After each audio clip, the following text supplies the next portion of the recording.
नमस्कार। उड़ान आईएएस अकादमी के छत्तीसगढ़ समसामयिक प्रश्नोत्तर श्रृंखला में मैं सुधीर वर्मा पुनः एक बार आप सभी का स्वागत करता हूं।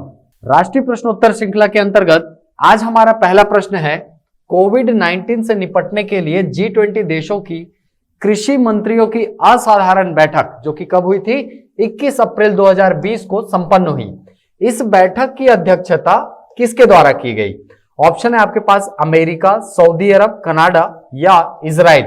तो इसके बारे में थोड़ा सा जान लेते हैं कि ये बैठक कब संपन्न की गई। चलिए, देख पा रहे हैं आप, नई दिल्ली 21 अप्रैल 2020, कोविड-19 से निपटने के लिए G20 देशों की कृषि मंत्रियों की मंगलवार को असाधारण बैठक हुई। तो डेट आपका यहाँ पे कंफर्म हो जाता है। ठीक, देखिए यहाँ पर G20 शिखर सम्मेलन की बात नहीं हो रही है। ठीक है, G20 शिखर सम्मेलन भी सऊदी अरब के द्वारा ही अध्यक्षता की गई थी उसकी, लेकिन उसमें अध्यक्षता सऊदी अरब के प्रिंस ने किया था। ठीक है, नाम क्या है उनका? सलमान बिन अब्दुल अजीज। ठीक है, वो उनका नाम है। अगर इस सम्मेलन की बात करें तो यह सम्मेलन जो है वो कृषि मंत्रियों की बैठक है। ठीक है, कृषि मंत्रियों का सम्मेलन है और इसमें अध्यक्षता की गई है सऊदी अरब के पर्यावरण, जल एवं कृषि मंत्री श्री अब्दुल रहमान अल फाजली। याद रहेगा दोनों, ये शिखर सम्मेलन है जिसमें सलमान बिन अब्दुल अजीज अल सऊद, ठीक है, ये इनका नाम था। G20 के जो शिखर सम्मेलन की उन्होंने अध्यक्षता की थी, लेकिन ये जो सम्मेलन था कृषि मंत्रियों की, इसकी अध्यक्षता श्री अब्दुल रहमान अल फाजली ने की, जो कि सऊदी अरब के पर्यावरण, जल एवं कृषि मंत्री हैं। क्लियर? तो आपका आंसर यहां से क्या हो जाएगा? ऑप्शन नंबर बी, सऊदी अरब। चलिए, अगला प्रश्न है, केंद्रीय मंत्रिमंडल ने भारत कोविड-19 आपदा प्रतिक्रिया और स्वास्थ्य प्रणाली तैयारी पैकेज के लिए कितनी राशि के निवेश को स्वीकृति दी है? तो इसके बारे में थोड़ा सा जान लेते हैं कि ये पैकेज क्या कहता है। कैबिनेट ने भारत कोविड-19 आपात प्रतिक्रिया और स्वास्थ्य प्रणाली तैयार पैकेज के लिए 15,000 करोड़ रुपए को स्वीकृति दी है। ठीक, प्रविष्टि तिथि है 22 अप्रैल 2020। आपको पता होगा कि यही वो टाइम है जब यहां पर लॉकडाउन लगा था। ठीक, प्रधानमंत्री श्री नरेंद्र मोदी की अध्यक्षता में केंद्रीय मंत्रिमंडल ने भारत कोविड-19 आपात प्रतिक्रिया और स्वास्थ्य प्रणाली तैयारी पैकेज के लिए 15,000 करोड़ रुपए के निवेश की स्वीकृति दे दी है। ठीक, तो आपको बस इतना ही याद रखना है, कितने की मंजूरी दी गई है? 15,000 करोड़ रुपए। आंसर क्या हो जाएगा आपका? Option number A. चलिए, अगला प्रश्न है, भारत में तेंदुओं की स्थिति रिपोर्ट 2018 के अनुसार भारत में तेंदुओं की आबादी में कितने फीसदी की वृद्धि दर्ज की गई है? चलिए, आप देख पा रहे हैं, पर्यावरण मंत्री प्रकाश जावड़ेकर ने तेंदुए की स्थिति रिपोर्ट जारी की। भारत की तेंदुए की आबादी में 60% की वृद्धि दर्ज की गई है। ठीक, तो यह हालिया रिपोर्ट है। कब जारी की गई? 21/12/2020 को, यानी 21 दिसंबर 2020 को ये जारी किया गया है। तो आपके एग्जाम के लिए भाई बहुत ज्यादा इंपॉर्टेंट है। ठीक, वर्तमान में तेंदुओं की संख्या बोलेगा तो वो डेटा भी दिया हुआ है, 12,852। 12,852। आंसर क्या हो जाएगा? 60%। अगला प्रश्न है, राष्ट्रीय ऊर्जा संरक्षण दिवस कब मनाया जाता है? ऑप्शन है 14 दिसंबर, 15 दिसंबर, 16 दिसंबर या 17 दिसंबर। चलिए, ये 14 दिसंबर का न्यूज है। आज देश भर में राष्ट्रीय ऊर्जा संरक्षण दिवस मनाया जा रहा है। इसका उद्देश्य ऊर्जा दक्षता एवं संरक्षण में भारत की उपलब्धियों को दर्शाना और जलवायु परिवर्तन के प्रति जनता को जागरूक करना है। ठीक, विद्युत मंत्रालय के अधीनस्थ ऊर्जा दक्षता ब्यूरो, जिसको क्या बोलते हैं? BEE, ठीक है, ब्यूरो ऑफ एनर्जी एफिशिएंसी, द्वारा हर साल 14 दिसंबर को राष्ट्रीय ऊर्जा संरक्षण दिवस का आयोजन किया जाता है। इंपॉर्टेंट है, याद रखिएगा।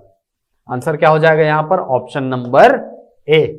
चलिए, अगला प्रश्न है, कोविड-19 के चलते प्रभावित हुए सड़कों और पटरियों पर सामान बेचने वाले गरीब लोगों के लिए प्रधानमंत्री स्ट्रीट वेंडर्स आत्मनिर्भर निधि, जिसको क्या बोला जाता है? PM स्वनिधि योजना की शुरुआत कब की गई?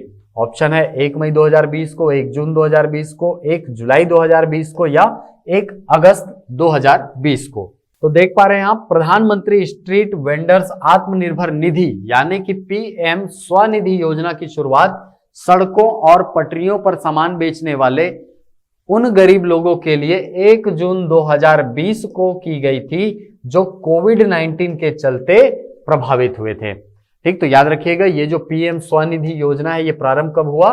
1 जून 2020 को। ऑप्शन में आप देख पा रहे हैं ऑप्शन नंबर बी 1 जून 2020 को। याद रखिएगा, इंपॉर्टेंट है। अगला प्रश्न है डीआरडीओ द्वारा विकसित नाग क्या है?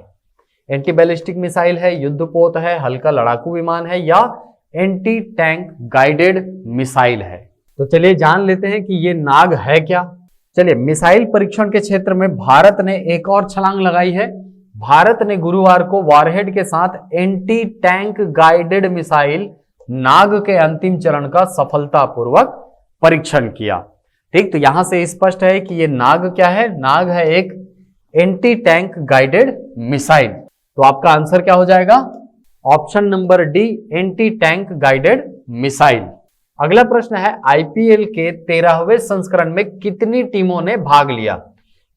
आपके पास ऑप्शन में 6 टीम, 7 टीम, 8 टीम या 9 टीम। ठीक, तो याद रखिएगा आईपीएल का जो 13वां संस्करण है वो भारत से बाहर आयोजित किया गया है। ठीक, और इसमें कुल कितने टीमों ने भाग लिया? 8 टीमों ने भाग लिया है। इससे जुड़े हुए जो फैक्ट हैं आईपीएल से जुड़े हुए आपको बहुधा एग्जाम में पूछा जाता है, तो थोड़ा सा इस पे एक नजर डाल लेते हैं। चलिए, तो आईपीएल 13 में सबसे अधिक रन बनाने वाला खिलाड़ी कौन है?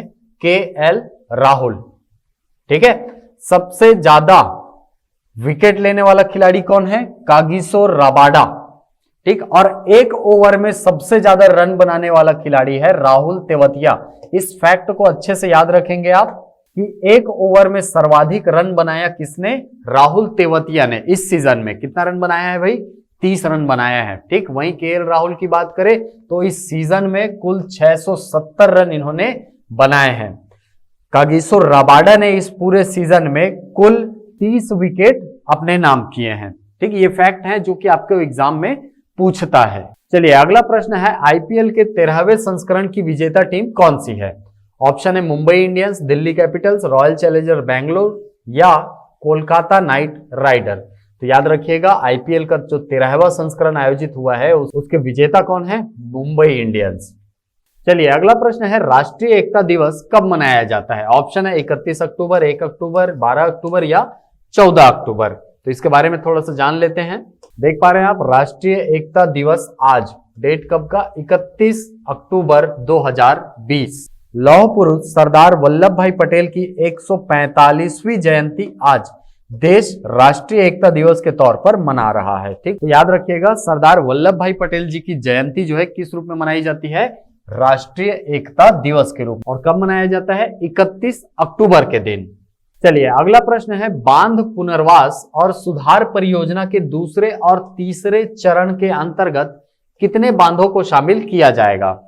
ऑप्शन में 736, 850, 973 या 654। तो जान लेते हैं इसके अंतर्गत क्या है। चलिए, प्रधानमंत्री की अध्यक्षता में आर्थिक मामलों की मंत्रिमंडलीय समिति की गुरुवार को हुई बैठक में कई महत्वपूर्ण निर्णय लिए गए, जिसमें बांधों की सुरक्षा से लेकर कृषि से जुड़े विषयों पर फैसले शामिल हैं।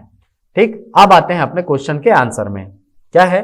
देश भर में बांधों की सुरक्षा और रखरखाव की दिशा में एक महत्वपूर्ण निर्णय लेते हुए केंद्रीय मंत्रिमंडल ने 10,211 करोड़ रुपए की लागत से बांध पुनर्वास और सुधार परियोजना ड्रिप के दूसरे और तीसरे चरण को मंजूरी दी है। देखिए, पहला चरण जो था वो वर्ष 2012 में चालू हुआ था, याद रखिएगा। ठीक, 2020 तक चला है और अब इसका जो दूसरा चरण है वो प्रारंभ होगा। ठीक है, दूसरे और तीसरे को एक साथ चलाया जाएगा, जो 2021 से लेकर 2031 तक चलाया जाएगा।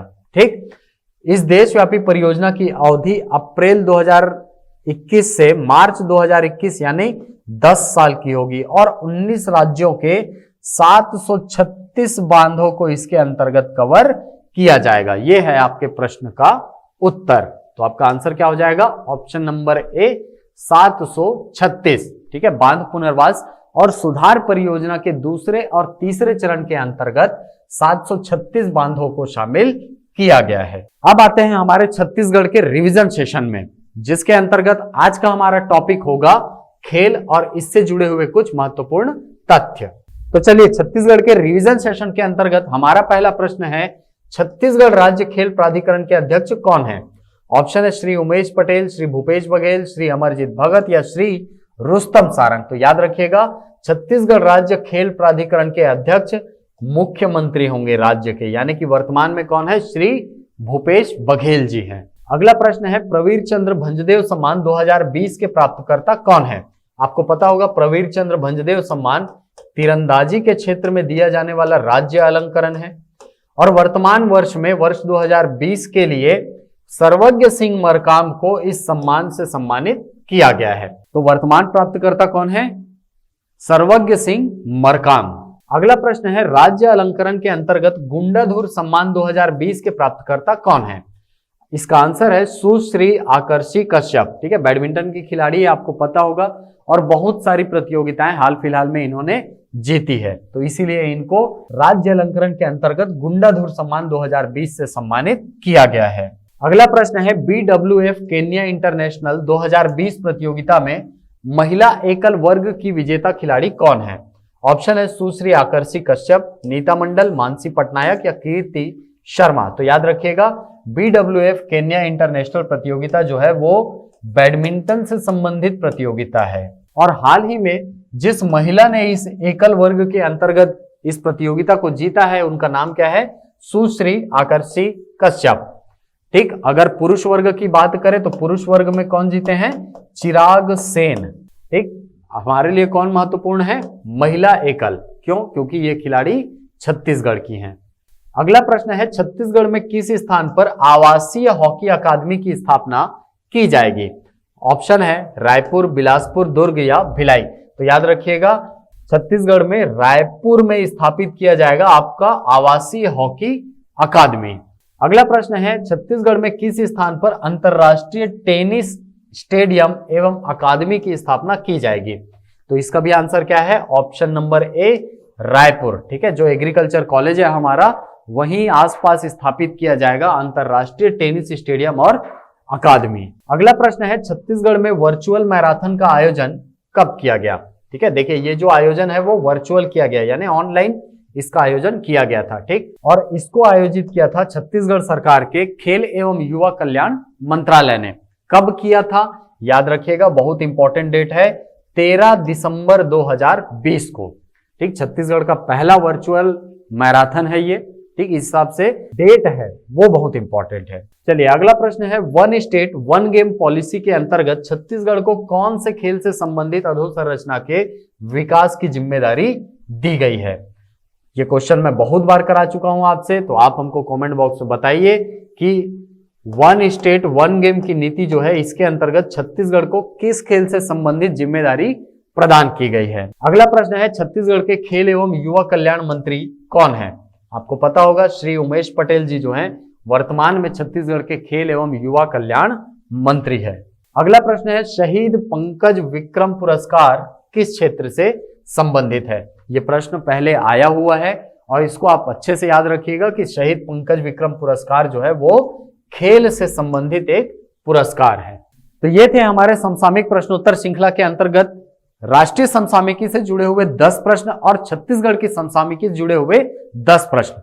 आशा करता हूं ये वीडियो आपको पसंद आया होगा।